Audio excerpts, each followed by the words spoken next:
to the Drew Sutton Leadership Show, lighting the way with real leaders, real stories, and real impact. Because when leaders stop growing, the darkness wins. All right, welcome back to another amazing episode of the Drew Sutton Leadership Show. Today we'll be answering the question, is impact investing a smarter alternative to the old private equity play? And could it deliver the best returns over the next decade? To answer that question, we have here not just a rising star, but a comet that's been moving through the venture capital ecosystem for decades, lighting the way for others to follow. Wolf Starr is an impact investor and venture capitalist focused on connecting resources to real needs within the innovative economy. As CEO of Atlas Venture Partners, he builds bridges that create opportunities for underrepresented and underestimated founders, because he believes that the greatest social program ever invented is a dignified job with a dignified pay. So without further ado, welcome to the show, Wolf. Thank you so much. I would love for you to rewrite my LinkedIn, because that's better than anything I put down. Well, let me tell the audience here why I'm so excited to have you on the show. First of all, you've been there, you've done that. You're just one of those rare people that brings the energy and presence to every room you're in. I actually sometimes call you the Fred Astaire of the investing world, because you just kind of dance through every social like networking party I've ever seen. It's just with full of grace, and people don't just enjoy you, like they light up when you come around because they trust you. And finding people that have developed that level of trust is super fun for me. So we're going to get into some of your life and how you got here, but you're a consummate professional when it comes to networking. How do you prep for a networking event?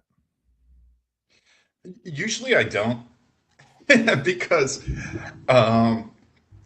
quite frankly, I think that the best thing you can do for a networking event is come with a stack of options that you can offer to people. So the one thing I will do is carry around a set of baseball cards that I've made up that are, oh, you're looking for a lawyer, go talk to Derek Maltzberg. Oh, you're looking for alternative financing, go talk to our friends in Indy. So I'll have a pocket full of those cards on me. But I do believe the best way is to just see how I can help people. And that creates the connections, which are a win-win for everybody that's at the event or not. I love it. I think that's super great advice. I've gotten to see the baseball cards. I think they're super fun. It's interesting experiencing it from you, because I used to make baseball cards of my team. When I was at Lockheed, I built this team from 2 people to 42 direct people, kind of 80 people total in the course of 2 years, which is a lot of hiring and firing.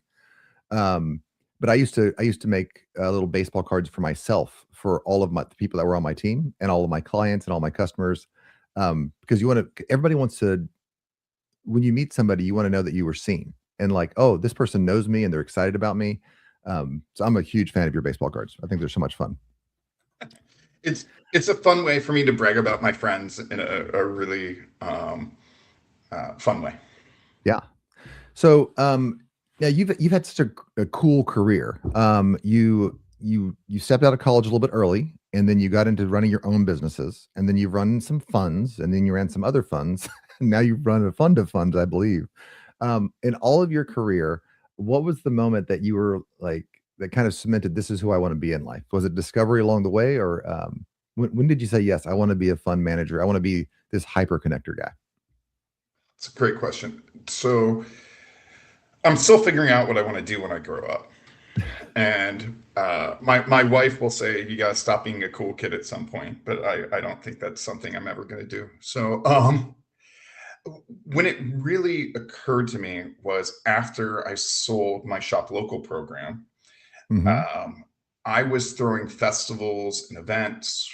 And when you're throwing a festival, the secret is you're always 20K short the week before.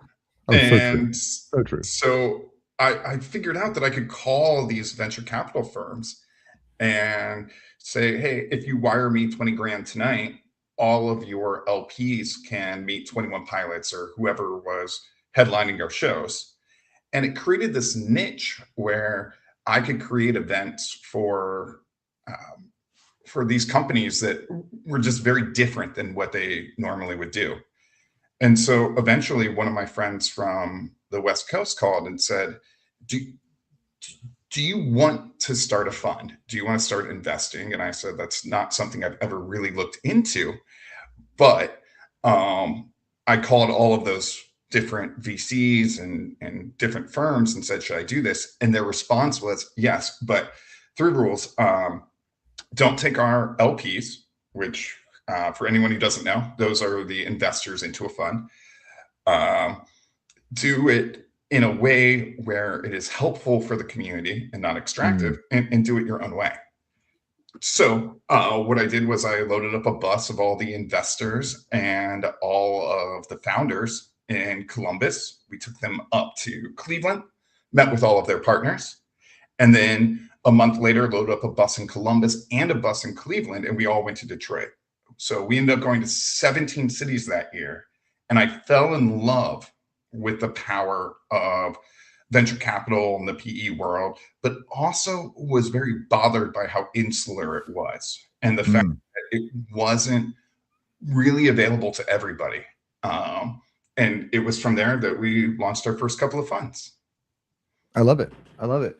What I love about that story, and I didn't realize this was going to come out so early, is that you were already doing good things at the beginning there. So I think maybe the overarching of your beginning of the story as well as running these events, but the events were for a business about connecting local businesses together, right? So the events ranged from everything from food truck festivals to small business craft shows to big music concerts. I mean, we were connecting community through booze and bands, and I loved it.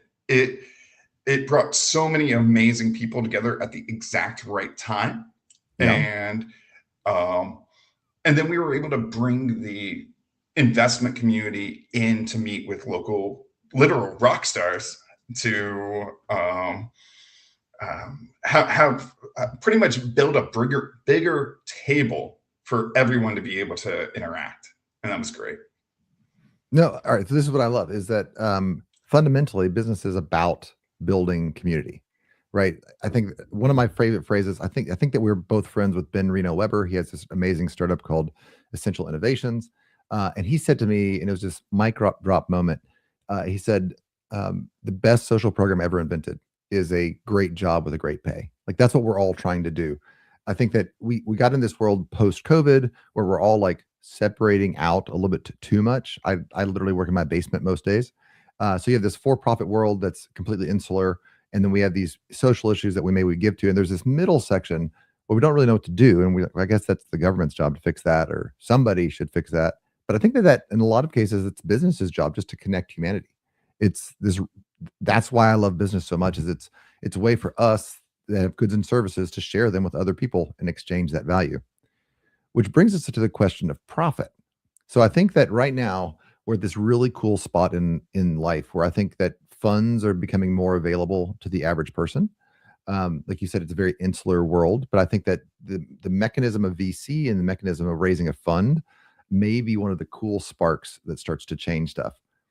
But before we get to that, we have to talk about, do we have to make a transition between getting good returns and doing good in the world, doing well while we're doing good? Is that a trade-off we have to make?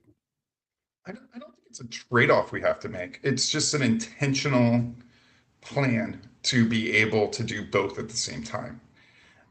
In our experience, the strongest companies, which we call impact-driven companies, which is just a fun word that we use for social enterprises that also can provide a significant return, just need to focus on their mission being a marketing opportunity instead of an operational cost.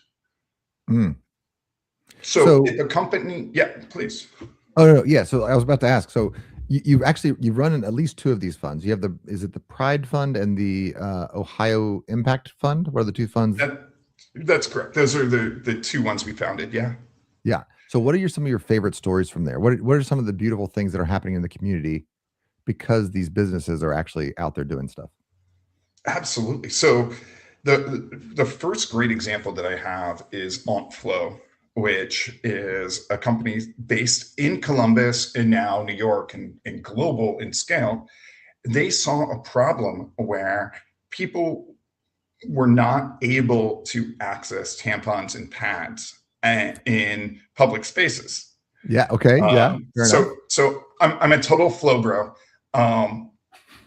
As a father of an amazing baby girl, I don't want her to ever be in a situation where she's embarrassed because she's not able to have those supplies on hand.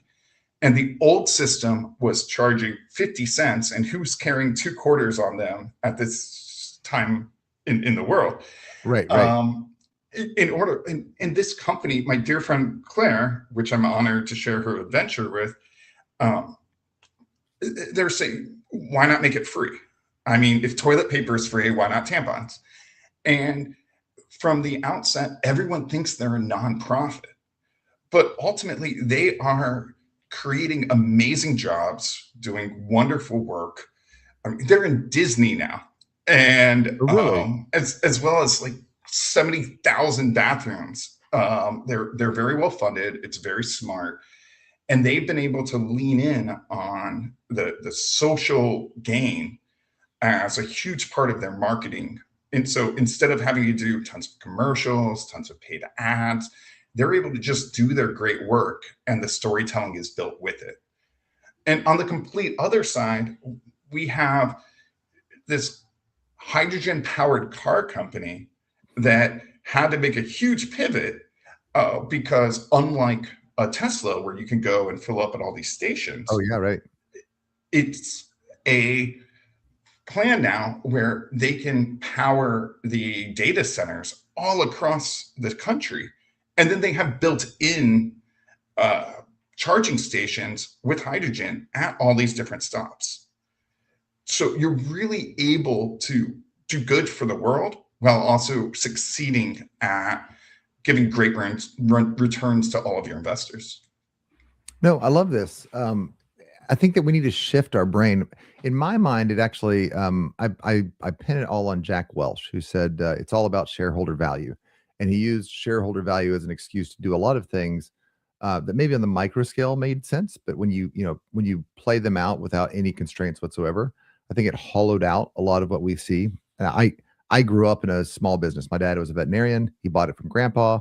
He sold it to his partners, and it's one of these very rare scenarios where a small business still is super healthy and everybody's still good friends. Like I just went and visited Scott the other day. So I grew up in this small world where the people that you served were the people that you knew in the community. And then I lived in corporate America, which has a lot of beautiful things about it, right? The efficiency and the scale and the process. There's like those are super valuable things. And I've kind of spent my career recently bringing that stuff from corporate America down to the small businesses so that they also can reap from those success. But there's a lot of things in corporate America that if you just let them run amok, it's a bad scenario.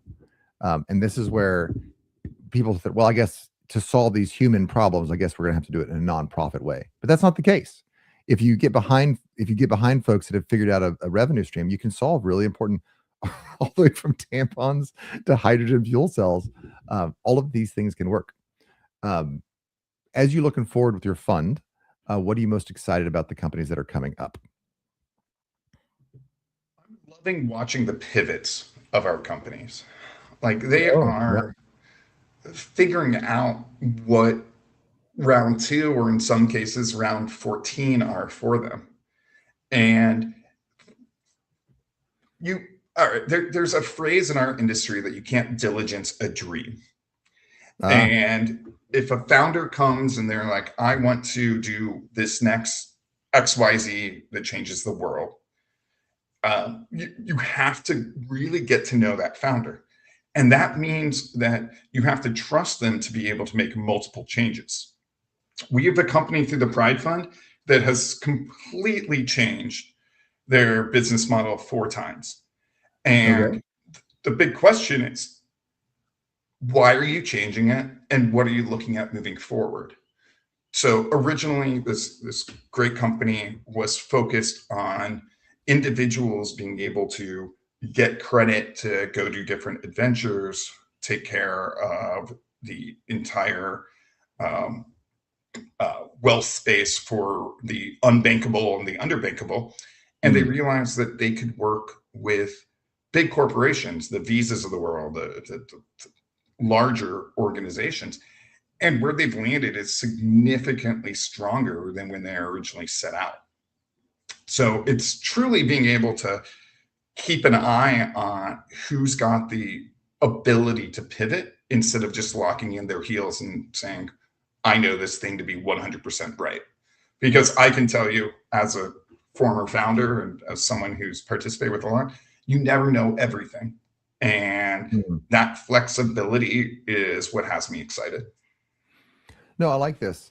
In corporate world, there were several ideas. I ran research for one of them for quite some time, and a lot of the really interesting ideas would bubble up. I remember specifically drones bubbling up in one of the companies. This is circa 2011, like large, heavy lift drones, and they actually killed them because that drone could have displaced their current product listing. Right, so corporate has enough money to go do some interesting things.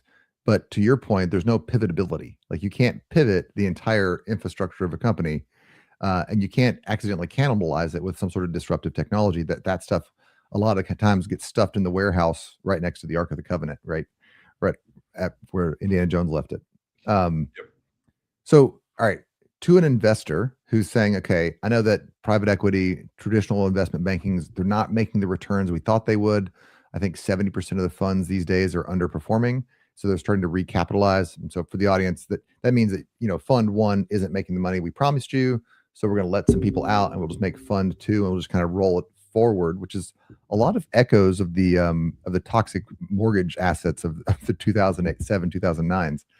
So private equity is kind of like hitting, some shallow water right now. There's some holes scraping on the ground. What is some advice you'd give to those investors who are traditionally looking at the PE funds or the investment banks? What sort of like rules of thumb can they think about when they're watching an impact investor move forward? When somebody's doing impact investing and it's hard to due diligence that dream, what are some signals that you look for that say, hey, this is probably something interesting? Yeah, so I'm fortunate enough to be good buddies with Chelsea Toller, who is really figuring this out on a global scale. And what they're doing is working with family offices to say the next generation needs to be smarter and wiser and get more engaged with the social good because of that marketing benefit and for the benefits of the world. So it's bringing together the philanthropic side of these family offices and the for-profit side. I think we need more tools in the industry that allow people to participate in the investment cycle, to get their education earlier, because a traditional family office, until you turn 35, you don't have access to that money, or 42 or 28, depending. And so there are a lot of these different things popping up. And I'm very bullish on the idea that the more tools that we have, the programs for early angel investing, the ideas of how do we do well and also do good, it is the most important thing, because we could either dive into a place of greed where we're saying that social issues, humans, all this are the lower goal than us getting our returns, or we can blend them together through creative ways in order to make sure everyone does well while doing good. No, I love this. This is actually kind of one of the core tenets of Jubilee, my project. The way in my heart, the way that it sits is you have grandpa's house. So my grandpa had a 5-acre farm and he had horses on it. And that's what my older siblings liked. What I liked was he had a wood shop in the basement. And it was just like a lathe and a couple, it wasn't that big, but for me, it was amazing. It was the only place I could go do my engineering thing as a young elementary school student. And the rule was, kind of the unspoken rule was, you can do whatever you want at grandpa's house. You can do whatever you want. Just don't do it too much. So like if you wanted to grab some wood off of the shelf, or he always had dowels up in the rafters. If you wanted to pull the dowels down and make yourself a little toy, whatever, for me, it was probably an airplane. You're allowed to do that. Grandpa doesn't care. You can do whatever you want at grandpa's house. You just can't use all the wood, because if you use all the wood, the next cousin that comes over, right? And so this idea of that we are a connected community. Um, you can do fun projects. You want to build a fort in the loft. You want to do something out there with the horses. You can do whatever you want, but just remember somebody else is coming to this land after you. And what if we brought that concept into finances? Of yes, you can make a lot of profit, but what we leave behind, is that what we want to leave for the next guy? And so this idea, you brought up greed, and I think that caretaking is really an interesting thing to set beside greed. So when you're farming, you can do a lot of stuff, right? And your goal is to make a big yield, but you want to do it in a way that doesn't suck the land dry. And so it's possible to make that good profit. Um, what do you think AI plays in all this? I'm excited about it. I think maybe it provides us an opportunity to bring a lot of the power of the big corporations down into the hands of the SMBs. Everybody's talking about AI. Does AI help us do this, or does it hurt us? I think AI is an incredible tool, an incredible series of tools. And I have friends from the music community, from other groups who are just terrified of AI taking all the water, taking all the jobs. Uh, but to butcher a quote, whether you think AI is going to take your job or not, you're probably right. You're probably right. Yeah, yeah, that's a good one. And ultimately, it's just a question of how it is used. And if you're able to use it in a way where you can streamline your business, you can make decisions faster, you're stronger for it, I think it's amazing. If you believe that you can replace your entire workforce, especially with a family business or something like farming, you're probably wrong, or at least you're going to do more harm than you do good. Mm. And so I think there are ways to use AI in almost every industry. Um, we recently did a survey of our founders to figure out how they are using AI, and we've learned a lot of important things. Some are using it exceptionally well. Some are just figuring it out. So it's something where every company that I know is having to have some aspect in the AI world in order to keep up and in order to grow. And it's a great tool that uh, we just don't fully understand yet. I saw a quote yesterday that there are going to be more millionaires through AI in the next 2 months than there were from the internet in 20 years. Um, and, and quite frankly, they're probably right. I just want to make sure that we're not displacing artists and the brick and mortar stores and whatnot. And I want to see the fifth generation plumbing company be able to thrive on this instead of getting swallowed up into a PE firm that has figured it out faster.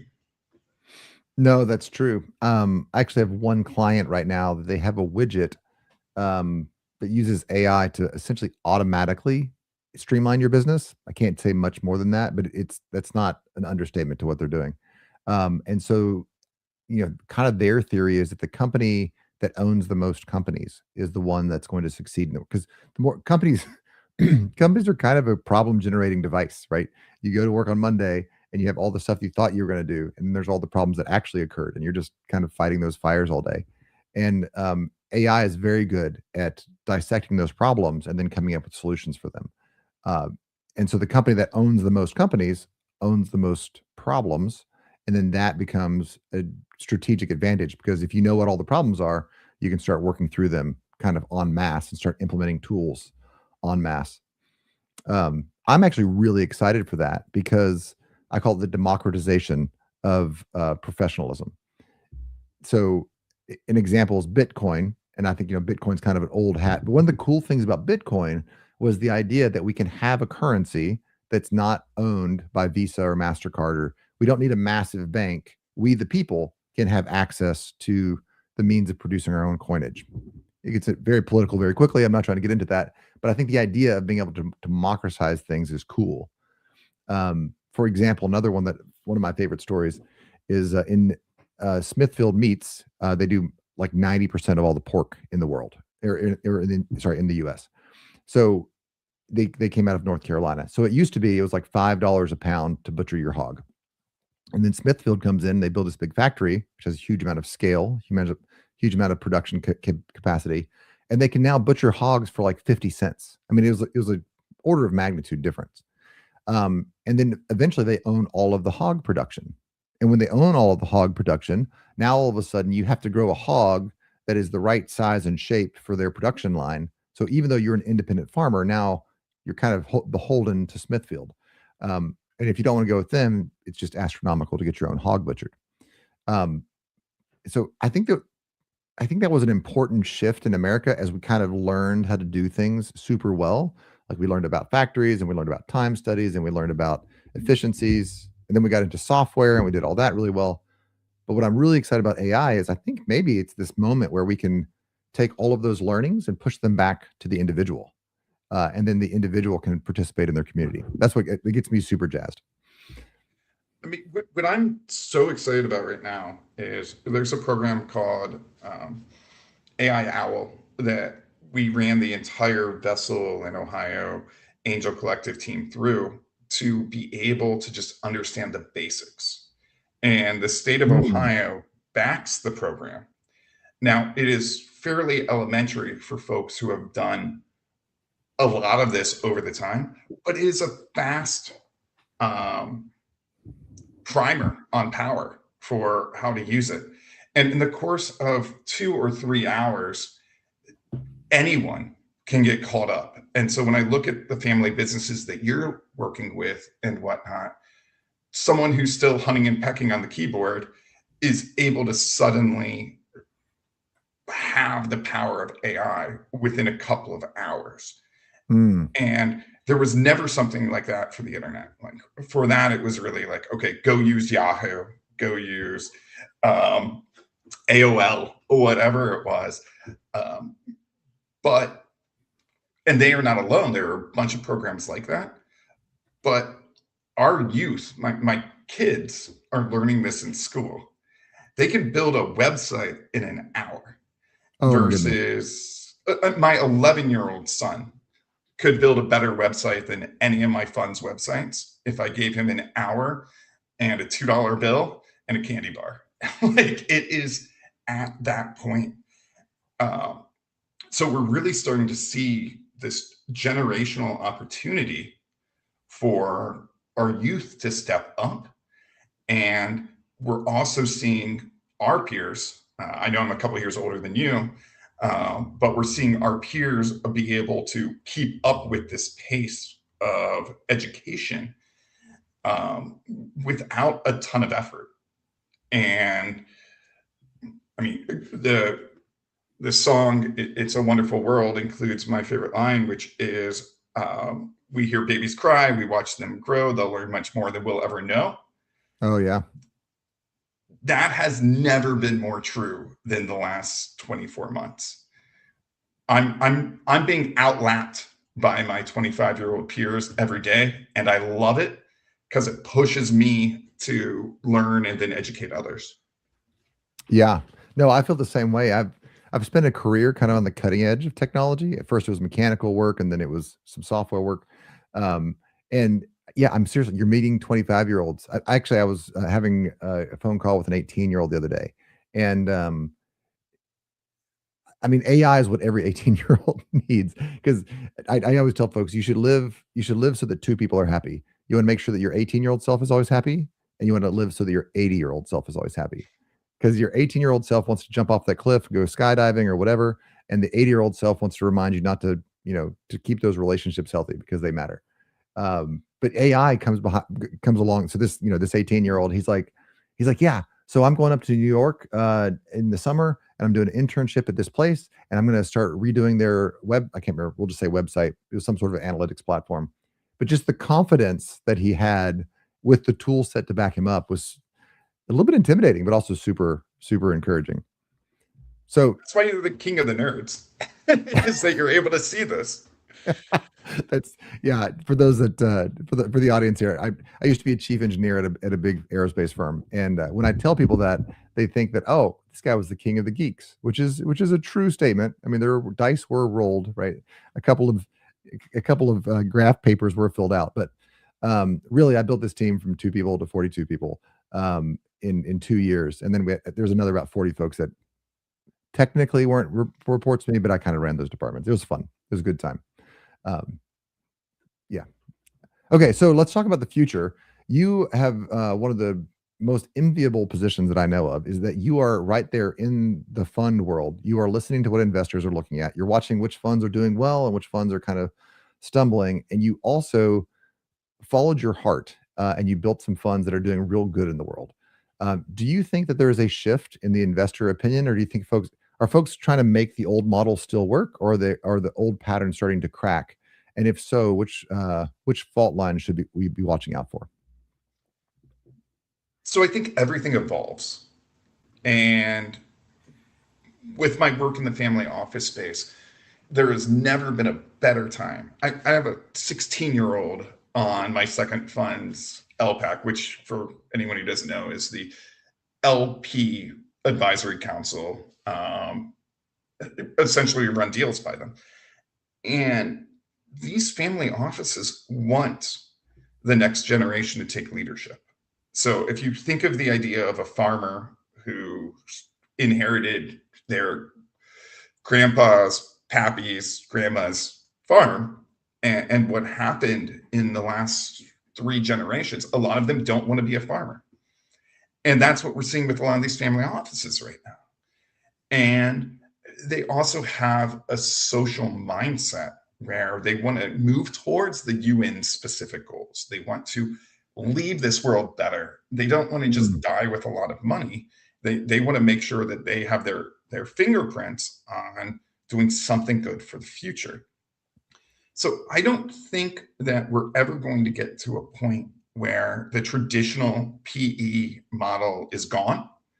But I do think we're at a really cool point where we can have these different branches come out of how we invest with an intentional mindset.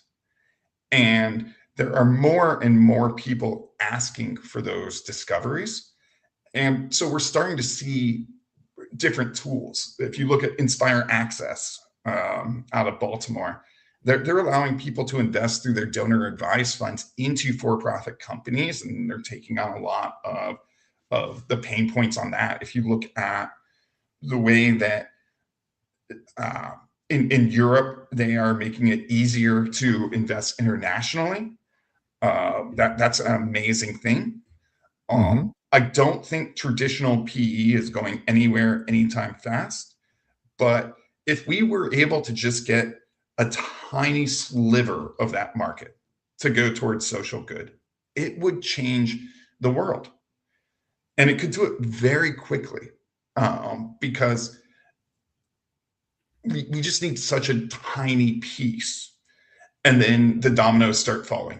People start investing. So I don't believe PE is going anywhere, but I think that if we can evolve it in a quick trajectory, that there are way more than enough people that want to get on that train and not just look at the standard processes that they've had for the last generation. Yeah. One of the ways that I like to phrase it for my clients, because I do larger organizations and kind of medium-sized organizations right now, is you're going to get all this efficiency from AI, which means that you have a lot more capacity than you used to. Now, we can use this opportunity to drive down costs and do a lean manufacturing sprint to make sure that we all get our quarterly bonuses, which is fine. Sure, do that if you'd like. Or what if we took a percentage of this new efficiency that we're all about to get, right? Let's be conservative. Let's say that you're going to get a solid 15% better this year than you were last year because of AI.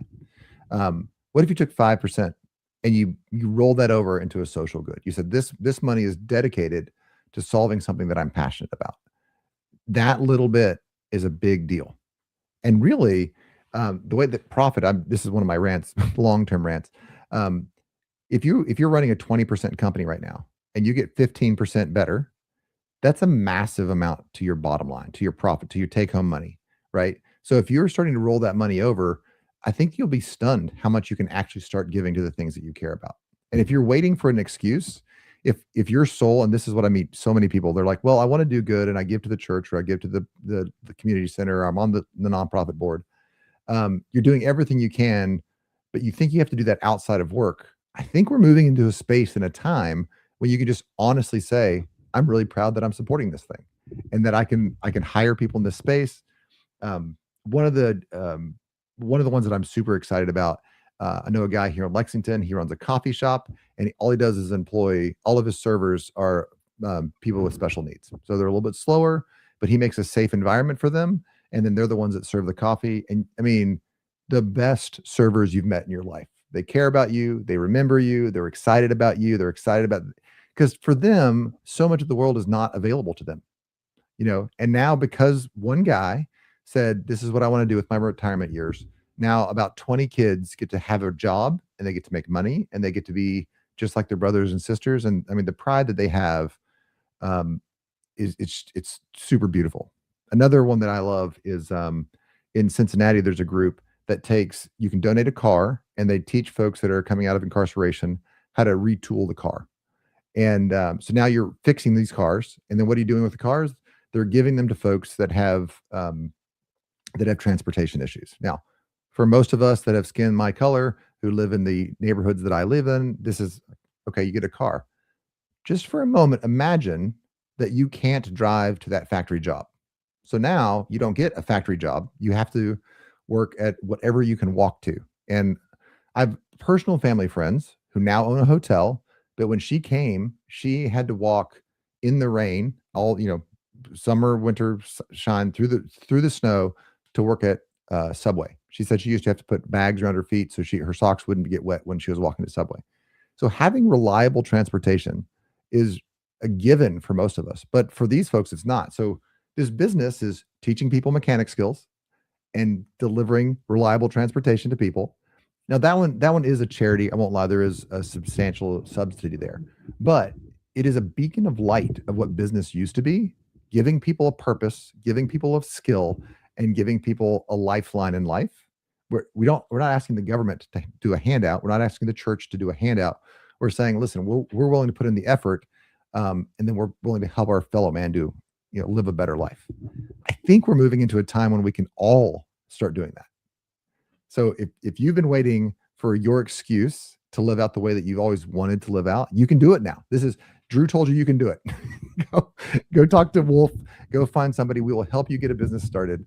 That's what gets me so jazzed about this idea of impact investing is not just philanthropy with a different wrapper. Impact investing is a very real, very viable thing where you can do very well while doing a lot of good in your society. So we're running out of time in the show. I'm going to give you the last 2 minutes here. Talk about Atlas. Talk about what gets you excited. Last 2 minutes is to you. Thank you so much for having me. And thank you for what you're doing with Jubilee Capital. It's exciting. The amateur economist in me cannot wait to see your success and push my network towards you. I want to thank Sabu for introducing the two of us, an amazing impact friend of ours that understands numbers in a way I never will. And that's why we have friends who are experts in this stuff. No, I'm just really excited. I'm excited about the work of the Ohio Angel Collective, the Kentucky Angel Collective, Michigan Angel Collective. Really proud of our funds, and I'm looking forward to meeting with your network. My phone has been blowing up this entire podcast with meeting some of your friends. So thank you.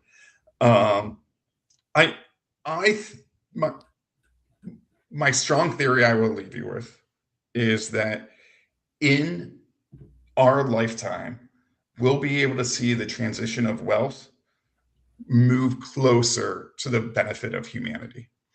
And it is different, but almost on the same scale of industrialization. And as scared as many of us are of AI, and robots running down the streets in China, and whatever's floating above our heads and satellites. If we're able to really use these tools, our children's will have better lives than we can even imagine at this point. Yes. I love it. I love it. Well, Wolf Starr, thank you so much for being on the show. I super enjoy you in my life. I'm excited about what Jubilee Capital is bringing to us next. And I thank you for the shining light that Atlas Venture Partners has been. So with that, we are out.